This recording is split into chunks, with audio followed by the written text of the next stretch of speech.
بسم اللہ الرحمن الرحیم۔ السلام علیکم، آپ دیکھ رہے ہیں ABC نیوز پاکستان اسلام آباد اسٹوڈیو سے پروگرام ادب ادیب اور قلم کے ساتھ میں ہوں آپ کا میزبان آکاش علی مغل۔ ناظرین، آج کی ہماری ایپیسوڈ ادب کی مشہور صنف ناول پہ ہے۔ ناول ایک ایسا نثری قصہ ہے جس میں ہماری حقیقی زندگی کا عکس نظر آتا ہے، گویا ناول زندگی کی تصویر کشی کا فن ہے۔ قرۃ العین حیدر کے ناولوں میں تانیثی شعور اور فیمنزم پر بات کرنے کے لیے میرے ساتھ آج کی اسپیشل ایپیسوڈ میں جو مہمان شخصیت موجود ہیں، ان کا نام نعمان نذیر صاحب ہے اور ان کا تعلق راولپنڈی سے ہے۔ انٹرنیشنل اسلامک یونیورسٹی اسلام آباد میں PhD اردو کے اسکالر ہے۔ السلام علیکم نعمان صاحب، سب سے پہلے آپ کا بہت بہت شکریہ کہ آپ نے ٹائم دیا ہے، اپنی مصروفیات میں سے وقت نکال کر آپ جو ہے آج میرے پروگرام میں آپ نے شرکت کی۔ سب سے پہلے میرا آپ سے کوشچن ہے کہ آپ کا ادب کی طرف رجحان کیسے پیدا ہوا؟ وعلیکم السلام، بہت شکریہ آپ کا مجھے مدعو کرنے کا۔ اس حوالے سے دیکھیں، کچھ چیزیں ایسی ہوتی ہیں جو شاید انسان کی فطرت میں شامل ہوتی ہیں۔ میں اگر اس کو یوں کہوں کہ میرا تعلق ایک تھوڑا روایتی سے قسم کے گھرانے سے ہے، جہاں پہ جوائنٹ فیملی سسٹم اور سارا بچپن میں مجھے یاد پڑتا ہے کہ مجھے دلچسپی ہوتی تھی بزرگوں سے کہانیاں سننے میں، اور شاید وہی اس بات کا آغاز تھا، میرا اس طرف رجحان تھا۔ اور دوسری جو چیز ہے، تاریخی چیزوں میں، ایسی انجانی چیزوں کے کھوج کے تلاش کرنے میں، اس طرف میرا رجحان تھا۔ پھر اسی طرح سے جب میں 7ویں 8ویں 9ویں جماعت میں آیا تو کہانیاں بڑی کثرت سے پڑھیں، جیسے اس زمانے میں آپ کو پتہ ہے کہ ٹارزن کی اور عمر ویار کی، اور اس طرح سے تو کثرت سے پڑھی، اتنی پڑھی کہ ایک دفعہ تو والد محترم نے وہ سارا میرا جو خزانہ تھا وہ نظر آتش کر دیا، اور اس کے بعد کافی توقف ہو گیا۔ اسی دوران ہی میں نے کہانی لکھی خود بھی، اگرچہ کہ اس کی طرف جو مجھے رسپانس ملا تھا اس رسالے کی جانب سے، کافی عرصے بعد انہوں نے جوابی خط لکھا تو انہوں نے کہا کہ آپ کی کاوش اچھی سی، لیکن مزید بہتر کاوش کریں۔ اس کے بعد کافی عرصہ یہ سلسلہ جو ہے وہ جوڑ نہ سکا۔ اس کے ساتھ ساتھ میرا جو کھیلوں کی طرف رجحان ہے وہ بھی تھا، یعنی دو میری مزاج میں یہ چیزیں تھیں اور ابھی تک ہیں، کھیل اور ادب، اور یہ دونوں ہی بڑے دلچسپ شعبے ہیں۔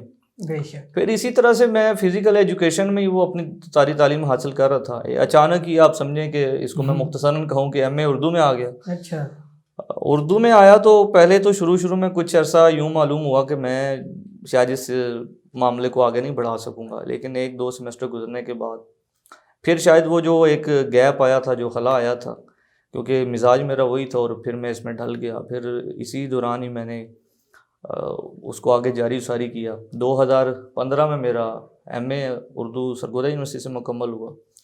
2018 میں پھر میں نے MPhil مکمل کیا، اور MPhil کا مقالہ لکھنے کے دوران ہی الحمدللہ میرا ایک جو مضمون ہے وہ چھپ چکا تھا، اور پہلا جو انجمن ترقی اردو پاکستان کا جو ماہنامہ قومی زبان ہے، اس میں عبداللہ حسین کا جو ناول تھا قید، حالانکہ یہ میرے موضوع کا حصہ نہیں تھا، لیکن اس پہ میں نے ایک مضمون لکھا اور اس میں شامل ہو گیا، تو وہ کافی حوصلہ افزا تھا۔ پھر اسی دوران پھر افسانے کی طرف میں پلٹا، افسانے لکھنے شروع کیے 2016 میں۔ عنقریب انشاءاللہ اس کا بھی پہلا مجموعہ منظر عام پہ آ جائے گا۔ پھر کافی سارے جو جیسے تستیر ہیں، ہندوستان سے ہیں کچھ ادبی رسالے، الزبیر بہاولپور سے ہیں، یہ بڑے بڑے رسالے، اور اس کے علاوہ اور بھی بے شمار جس میں میرے افسانے چھپ چکے ہیں۔ پھر جب MA کے موضوع کی بات آئی، MPhil کے موضوع کی تلاش کی، تو میرے جو استاد محترم تھے ڈاکٹر شاہد نواز صاحب، تو انہوں نے قرۃ العین حیدر کی طرف جو ہے وہ اشارہ کیا کہ اس حوالے سے کام کرنا چاہیے، تانیثی شعور کے حوالے سے۔ اور مجھے اس دوران بہت دشواری کا سامنا کرنا پڑا۔ پاکستان میں صرف 1 سے 2 کتابیں موجود تھیں تانیثیت کے حوالے سے۔ ایک قاضی عابد صاحب کی مرتبہ اللہ ان کو طریق رحمت عطا فرمائے، ابھی کچھ عرصہ قبل ہی ان کی انتقال ہوا، اور ایک تھی فیمینزم، اور ہم غالباً یہ ڈاکٹر فاطمہ حسن کی تھی، لیکن ان کتابوں میں کچھ معذرت کے ساتھ ابہامات زیادہ تھے، اس میں کوئی چیز کلیئر نہیں، واضح نہیں ہو رہی تھی۔ اس حوالے سے ڈاکٹر صالحہ صدیقی کی ایک مرتبہ کتاب تھی تانیثیت کے حوالے سے، جو ہندوستان میں چھپی تھی، اور مجھے اس کا ایک فوٹو کاپی میسر آئی، جس سے مجھے کافی کچھ سیکھنے کو ملا۔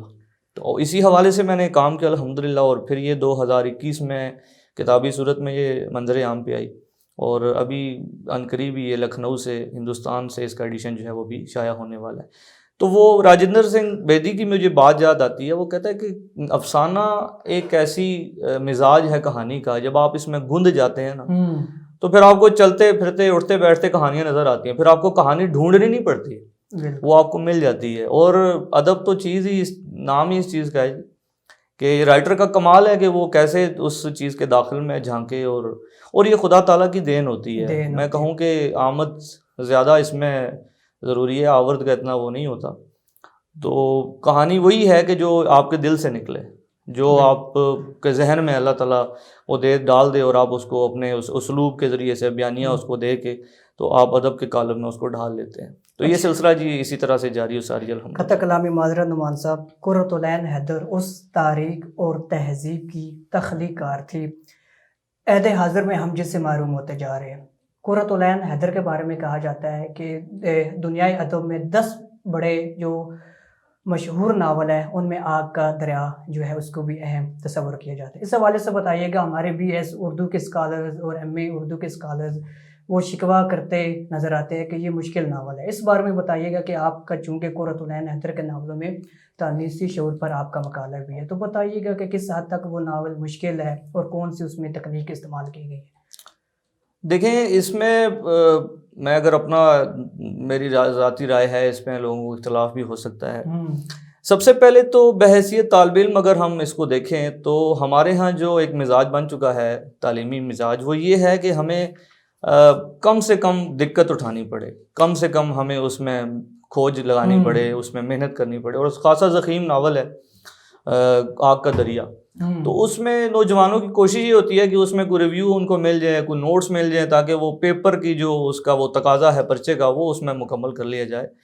باقی رہی بات یہ کہ دیکھیں اس کو سمجھنے کے لیے تھوڑا اس میں توجہ چاہیے۔ اب کتاب سے کیونکہ ہماری نوجوان نسل تھوڑی دور ہو گئی ہے، کتاب پڑھنا، ہمارے ہاں بڑے بڑے اسکالرز جو ہیں وہ کتاب کی طرف نہیں آتے، تو اتنی اس میں کوئی مشکل چیز نہیں ہے۔ دوسری بات یہ ہے کہ یہ شعور کی رو کی تکنیک اس میں استعمال ہوئی ہے، 2500 سال کی تاریخ اس میں بیان ہوئی ہے، جو مختلف ادوار ہندوستان میں گزرے اس پہ بات کی گئی ہے اس ناول میں، اور پھر اس کو تاریخی تناظر کے حوالے سے اس کو پرکھنا پڑتا ہے۔ اور قرۃ العین حیدر کا خاصہ یہ ہے کہ انہوں نے جتنے ادوار اس ناول میں بنائے ہیں ان میں انہوں نے کوشش کی ہے کہ اس کا لب و لہجہ، اس کی وہ زبان و بیان، اس کا جو منظر نگاری ہے اس پہ پورا اترنے کی کوشش کیا، اور یہ اس پہ کافی حد تک پوری اتری ہیں۔ اسی لیے تو اردو ادب میں اس کو ایسا مقام حاصل ہوا ہے آگ کے دریا میں۔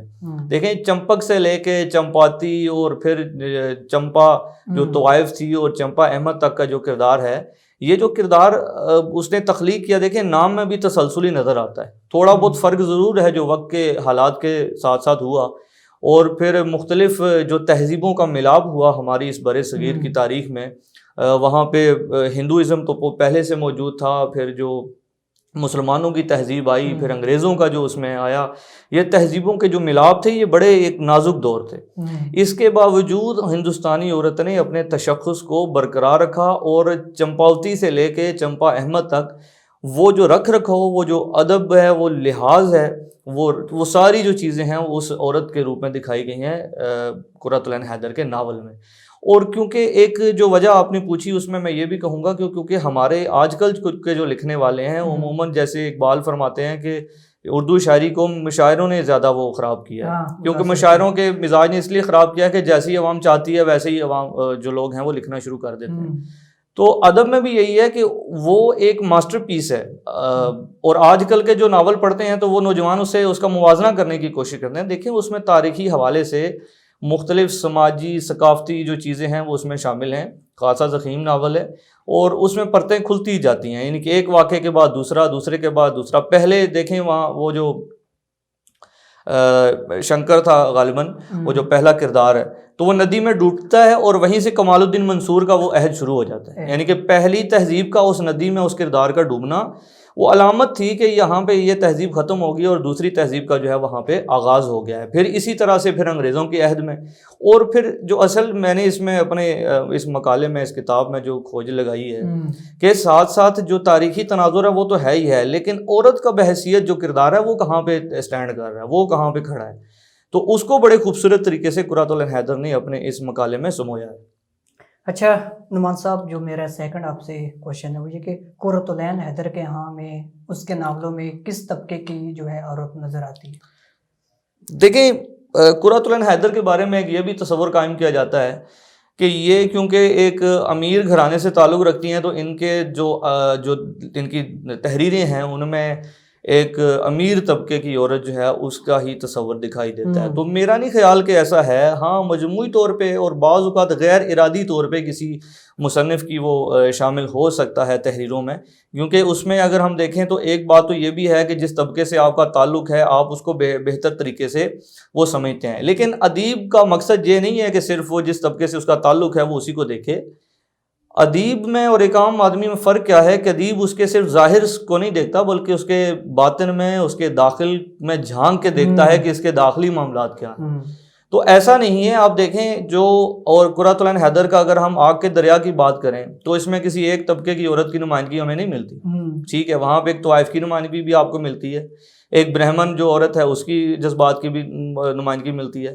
چمپا احمد جو ہے وہ تو ایک مڈل کلاس فیملی سے تعلق رکھتی تھی، اس کا بھی اس میں بیان ہے. تو مختلف اس میں ملتے ہیں. اسی طرح سے اگر ہم آخری شب کے ہم سفر کی بات کریں تو وہاں پہ بھی مختلف کردار ہمیں دکھائی دیتے ہیں. چاندنی بیگم میں آپ دیکھیں تو بیلا جو کردار تھا وہ ایک مراسی جو فیملی تھی اس سے اس کا تعلق تھا، یعنی کہ ایک نچلے طبقے کی عورت کی نمائندگی کی گئی ہے. اور میں نے اس پہ پہلے بھی بات کی ہے کہ جو بیلا کا کردار ہے لوگ اس کو منافق سمجھتے ہیں، لوگ اس کو بڑا کرٹیسائز کرتے ہیں، نقادوں نے اس کو بڑا برا سمجھا ہے. میں یہ سمجھتا ہوں کہ وہ اپنے طبقے کا ایک محرومیوں کا شکار ایک کردار تھا، اور اس کی جو نیگیٹیوٹی نظر آتی ہے، جو منفی اس کی قنوتیت ہمیں نظر آتی ہے، وہ بنیادی طور پہ وہ ایک نفسیاتی مسائل کا شکار تھی، کیونکہ وہ ایسے طبقے سے اٹھ کے آئی تھی جو صرف محرومیوں کا شکار ہے، جس کو بحیثیت انسان تسلیم کرنے کے لیے بھی لوگ تیار نہیں ہیں. تو پھر اس کے اندر تو بھائی احساس محرومی ہی جنم لے گا نا. آپ یہ کیسے تصور کر سکتے ہیں کہ وہ ایک آئیڈیل کردار کے طور پہ آئے؟ تو وہاں پہ بھی آپ دیکھیں اس میں نظر آتا ہے. پھر ہاں اب آخری شب کے ہم سفر میں دیکھیں تو وہاں پہ کچھ مڈل کلاس اور کچھ اپر کلاس کے آپ کو دکھائی دیں گے کہ وہ طبقے کی نمائندگی کی ہے. جیسے ریحان الدین کا جو تعلق تھا وہ ایک نواب خاندان سے تھا، اس طبقے کی عورتوں کی نمائندگی، لیکن اس طبقے کی عورتوں کے مسائل کو بھی اس نے اجاگر کیا ہے. یعنی کہ اگر ہم صرف تانیثیت کے حوالے سے بات کریں تو اس طبقے کی عورتوں کے بھی کہ وہ رکھ رکھاؤ میں تو ہیں، ان کے ہاں ایک جو ان کی تہذیب ہے، ان کی جو روایات ہیں، ان کی بھیڑ وہ عورت چڑھتی ہوئی دکھائی دیتی ہے. تو ایسا نہیں ہے کہ کسی خاص طبقے کی ہی نمائندگی کی گئی ہے، بلکہ ہاں آپ یہ کہتے ہیں کہ بالعموم اس میں ایسا ہے کہ فلاں طبقے کی نمائندگی زیادہ ہے، لیکن آپ یہی قدغن نہیں لگا سکتے کہ خالصتاً صرف ایک خاص طبقے کی ہی نمائندگی ان کے ہاں ملتی ہے، بلکہ ان کے ہاں ویریشن ہے، مختلف طبقوں کی نمائندگی ان کے ہاں ملتی ہے. اچھا نعمان صاحب، آپ نے چونکہ تفصیل سے اور گہرائی سے قرۃ العین حیدر کے ناولوں کا آپ نے جو ہے وہ مطالعہ کیا ہے. عبداللہ حسین کے بارے میں کہا جاتا ہے کہ وہ قرۃ العین حیدر کی کہانی نویسی سے متاثر ہے، اس بارے میں آپ کی کیا رائے ہے، بتائیے گا. دیکھیں کچھ چیزیں ایسی ہوتی ہیں کہ ہم براہ راست اس کو وہ کرتے ہیں، جیسے ایک استاد اور شاگرد والا معاملہ ہوتا ہے نا، تو آپ کسی سے کچھ چیز سیکھتے ہیں. لیکن ادب میں آپ جب بھی کوئی ادیب ہوتا ہے تو ظاہر سی بات ہے کہ اس کا مطالعہ تو ہوتا ہے، مشاہدہ ہوتا ہے. اب ارادی طور پہ تو ہوتا ہے، لیکن غیر ارادی طور پہ بھی آپ کسی سے متاثر ہو سکتے ہیں. لیکن آپ اس کو، کیونکہ ایک خاص جو تنقیدی ہمارا ایک نظریہ چلتا ہے نا کہ ہم جو اس کا تقابلی جائزہ شروع کر دیتے ہیں کہ اس کے ہاں یہ ہے اور اس کے ہاں یہ ہے، تو عموماً جو ہمارے یونیورسٹیوں میں مقالہ جات لکھے جاتے ہیں اگر، یا اس طرح اس پیٹرن پہ کوئی اگر کتاب لکھی گئی ہے تو اس پہ وہ بڑا کیا جاتا ہے. اگر نہیں بھی ہے تو یہ ثابت کرنے کی کوشش کی جاتی ہے کہ یہ ایسا ہی ہے، لیکن ضروری نہیں کہ ایسا ہی ہو. عبداللہ حسین کے ناول دیکھیں آپ بھاگ ناول دیکھ لیں، آپ قید دیکھ لیں، تو وہاں پہ تو مختلف معاملات نظر آتے ہیں. ٹھیک ہے، اس میں تو پاکستان بننے کے بعد معاملات اور دینی مسائل میں، یا دینی جو اس کے اندر مسائل آ جاتے ہیں، سیاسی جو معاملات ہیں اس کے حوالے سے عبداللہ حسین نے دکھایا ہے.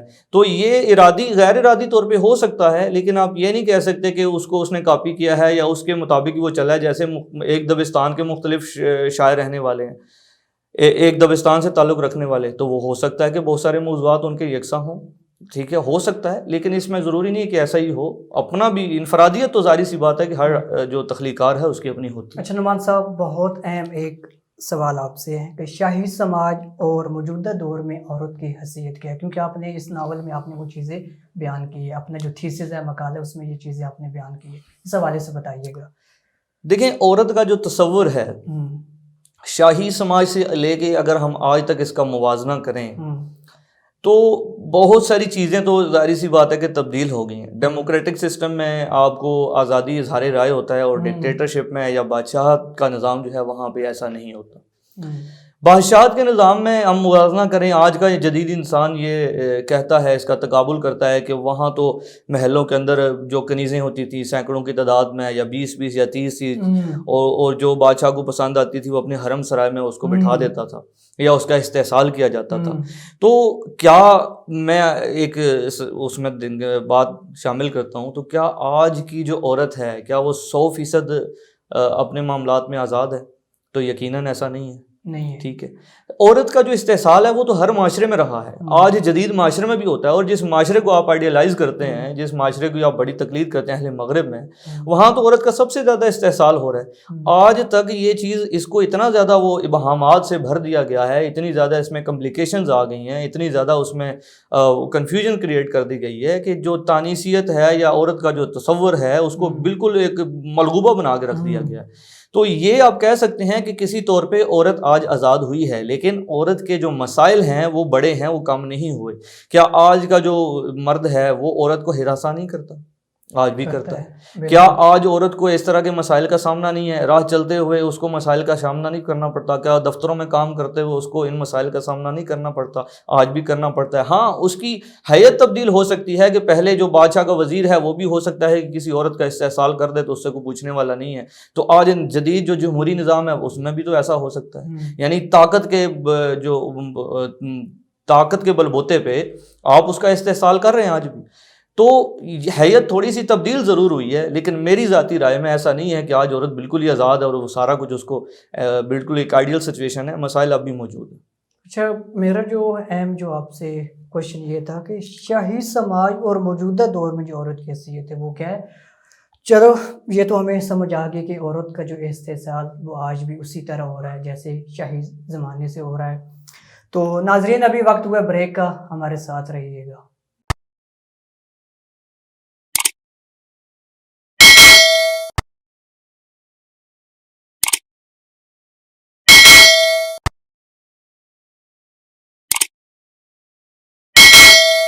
ویلکم بیک ناظرین. ہماری بات چیت جو ہے وہ شاہی سماج اور موجودہ دور میں عورت کی حیثیت پر شروع تھی. جی نعمان صاحب بتائیے گا، شاہی سماج اور موجودہ دور میں عورت کی حیثیت کیا ہے؟ جی، میں جیسے عرض کر رہا تھا کہ کچھ مثبت رجحانات تو پیدا ہوئے ہیں، بلا شبہ ہم یہ نہیں کہہ سکتے کہ سب کچھ غلط ہی ہے. لیکن دیکھیں، جیسے کہ مثال کے طور پہ اب دیکھیں اویئرنیس آئی ہے تعلیمی نظام کے حوالے سے، عورت کے بہت سارے مواقع ملے ہیں، عورت نے اپنا مثبت جو ہے وہ کردار ادا کیا ہے. جو بریک سے پہلے بات ہوئی تھی، میں نے ایک عمومی بات کی تھی کہ 100% تو نہیں ہوئی، لیکن اس میں ظاہر سی بات ہے کہ بہت سارے مثبت پہلو نکلے ہیں. عورت کو تعلیم حاصل کرنے کے مواقع ملے ہیں، وہ اپنی فیملیوں کو چلا رہی ہیں، اپنے خاندان کے معاملات سنبھال رہی ہیں. تو بہت سارے معاملات اس میں اچھے آئے ہیں. اپنے حقوق کے جو ہے وہ اس کی بازگاہ سنائی دیتی ہے، اور سب سے پہلے جو اس کی بنیاد ہے وہ تو نبی کریم صلی اللہ علیہ وآلہ وسلم نے رکھ دی. یعنی ہم اس چیز کو تو مائنس ہی نہیں کر سکتے. میں تو اس کو وہاں سے آغاز اس کا کرتا ہوں کہ سب سے پہلے تو اسلام نے آگے حقوق دیے ہیں، اور اگر ان حقوق کو بھی مد نظر رکھا جائے تو ہمارا جو سو کالڈ نیو جو ماڈرن ہمارا ایرا ہے، یا جو ہماری ماڈرنزم کی باتیں ہیں، تو میں کل ایک جگہ سے گزرا تو وہاں پہ مجھے ایک بینر دکھائی دیا کہ عورت کو اس کا جائز وراثتی حق اسلام کے مطابق دیا جائے. تو دیکھیں کتنے سارے لوگ ہیں جو آج بھی اس معاملے پہ پورا نہیں اترتے. یعنی ہم اس جدید معاشرے کا فرد ہونے کے ساتھ بھی جہاں ہم دعوے دار ہیں کہ ہم نے چاند پہ قدم رکھ لیے ہیں، ہم نے عورتوں کو بڑی آزادی دے دی ہے اور ہم نے بڑا، تو ہم بنیادی طور پہ تو ہم ان کے حقوق سے ہی ان کو محروم کیے ہوئے ہیں. تو اس کے علاوہ آپ دیکھیں اسلام کے جو بیسک پرنسپلز ہیں کتنے زیادہ ان کو، اور نبی کریم صلی اللہ علیہ وآلہ وسلم نے خطبہ حجۃ الوداع کے موقع پہ کیا فرمایا تھا کہ لوگوں، عورتوں اور غلاموں کے بارے میں خدا سے ڈرتے رہنا، یعنی کہ جو تم اپنے لیے کرو، پسند کرو، جو خود کھاؤ پہنو، ان کے بارے میں بھی وہی تم رویہ جو ہے وہ روا رکھو۔ تو شاہی نظام سے کافی سارا معاملہ بہتر ہوا ہے، یعنی کہ حرم سرائے میں 200 عورتیں پڑی رہتی تھیں، اور ہو سکتا ہے کہ بادشاہ سلامت کی نظر کرم دوبارہ اس عورت پہ پڑے بھی نہ۔ تو یہ تو بالکل وہ ایک عجیب صورتحال تھی، لیکن آج بھی اگر دیکھا جائے تو جو طاقتور ہے وہ استحصال کر رہا ہے، یعنی ہمارے ہاں آج بھی ظلم و زیادتی کے جو معاملات ہیں وہ آپ کو دکھائی دیتے ہیں، اس کی مختلف صورتحال ہو سکتی ہیں۔ دیکھیں عورت کا جو تصور ہے اس کے بارے میں ہم بات کریں تو اگر ہم اپنے رشتوں سے جڑے ہوئے جن کے ساتھ ہم منسلک ہیں، ہم ان کو اگر مد نظر رکھیں تو پھر ہمیں شاید تصور کچھ اور ہو جائے گا، لیکن عموماً عورت کے ساتھ جو معاملہ روا رکھتے ہیں وہ بحیثیت مرد رکھتے ہیں، بحیثیت ہم نہ یا تو ایک باپ بن کے نہیں سوچتے، ایک بھائی بن کے نہیں سوچتے، ایک شوہر بن کے نہیں سوچتے۔ اگر ہم یہ سوچنا شروع کر دیں تو معاملات کافی بہتر ہو سکتے ہیں، لیکن بہرحال اگر ہم اس چیز کا خلاصہ کریں تو کافی سارا اب بھی نظام بہتر ہے، شاہی سماج سے کافی ہم آگے نکل کے آ چکے ہیں، یعنی اس کو اویئرنیس آئی ہے، اس کو تعلیمی مواقع ملے ہیں، اور علم کیا ہے بنیادی طور پہ جاننا، اور علم کی بنیاد پہ ہی ہم اپنے بارے میں بھی جان سکتے ہیں اور دوسرے معاملات کو بھی کر سکتے ہیں۔ اچھا نعمان صاحب، بڑا اہم کوشچن، بڑا اہم سوال، تانیثیت کیا ہے؟ صحیح ڈیفینیشن اس کی کیا ہے؟